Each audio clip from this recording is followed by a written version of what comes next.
Твой дух, он находится в 5 минутах от смерти, так же, как и физиологический человек. И даже если ты родился свыше, тебе нужно постоянно дышать Духом Святым, Словом Божьим, при освящении от Духа, при окроплении, кровью.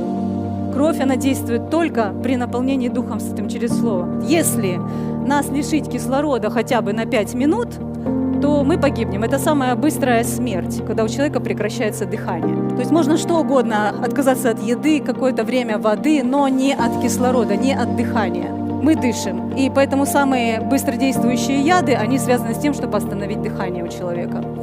И наше дыхание физиологическое, плотское, это вдох.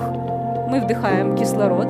И по трубочкам через ваши легкие кислород поступает в альвеолы. Именно то место, где пузырьки кислорода начинают размещаться на клетку крови, чтобы клетка крови отнесла этот кислород во все органы. Без кислорода вы не сможете двигаться, вы не сможете говорить, существовать, петь, вы не можете ничего.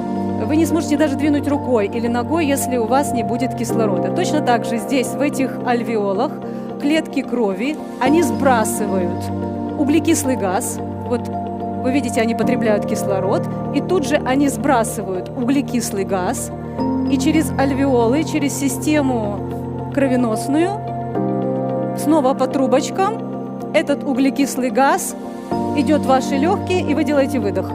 И пока вы живы, вы дышите, это один из признаков жизни. Вдох, вы потребляете горючее, если нету вдоха, если нет горючего, вы не сможете двинуть даже пальчиком. У вас начнется такая боль в вашей системе, что вы просто погибнете. Через 5 минут организм погибнет без кислорода.